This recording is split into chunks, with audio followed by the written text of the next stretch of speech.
Hey, y'all. Good morning. Thanks for joining us. I'm First Alert meteorologist Chandler Jordan as we get into our Monday morning. Closer to home, we've got rounds of showers that will continue to build in from our south as we head through the next couple of hours of the morning and into the early afternoon.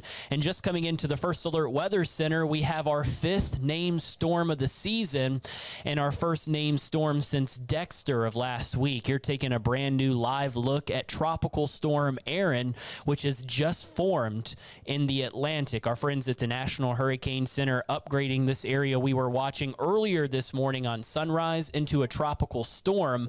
And this tropical storm Erin will continue to move off to the west into the central Atlantic as we head through the next several hours and several days at that. It has a whole lot of open waters to travel.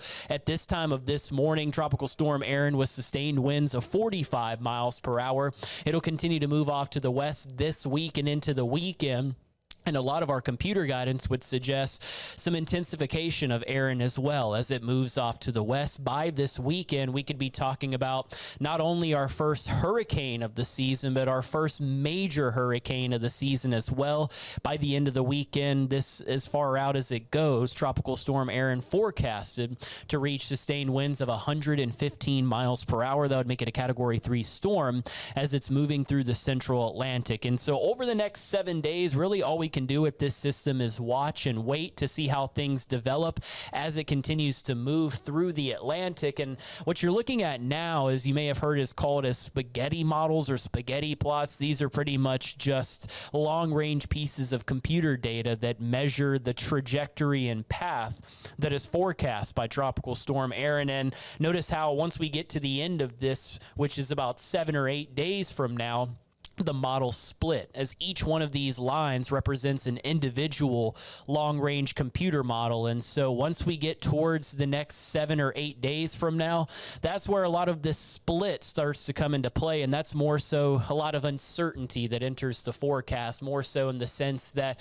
the strength of Erin will determine if it's able to turn northward sooner rather than later. Also the size of the storm, the speed of the storm, and the area of high pressure that is normally over the Atlantic at this time of year. All of these factors will work together in steering Erin as we head into the end of the upcoming weekend as well as into next week. So at least 7 to 10 days from now before Erin is even halfway through the Atlantic. So again, for now, just something that we're watching closely here in the First Alert Weather Center. And as a friendly reminder from a climatology standpoint, this is typically the time of the season where we start to get a little bit of an increase in tropical activity. If you look here on this graph with me, you'll notice how the shades of red that correspond to tropical storms or hurricanes that become named systems. Notice how with this week, that trend in climatology starts to increase. It is not the peak of climatology for our Atlantic hurricane season. That's normally the first full week of September,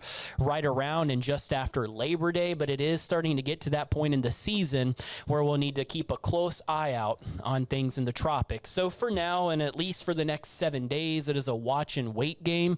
There's really nothing much more that we can do from there. There are a lot of minor details that will come together over the next several days to give us a better idea as to where Erin will be headed, but we'll lead you all the way there step by step each and every moment on the way as we continue to track Tropical Storm Erin through the rest of this week into the upcoming weekend, and for that matter, it looks like a lot of next week as well. All eyes are going to be on Erin. Now, for your latest forecast update, remember you can check out our website, wistv.com, and you can also head over when you click on the First Alert Weather tab at the top of the page. You can head to our hurricane season, which is dedicated section for any and all of your tropical and hurricane needs this upcoming and current Atlantic hurricane season. If you'd like to read more about Erin's development in the Atlantic, you can do so by heading over to that portion of our website under the Hurricane Center tab. Or if you'd like to read up about some of what the state of South Carolina is doing to prepare for what is the rest of our Atlantic hurricane season, or if you'd like to learn a little bit more about what goes into the categorization of a hurricane as far as the wind damage required or any material related to the Atlantic hurricane season. Again, any and all of this information can be found by heading over to our website, wistv.com. You can head to our homepage, and from there, click First Alert Weather, and then you can head to the Hurricane Season tab, which is found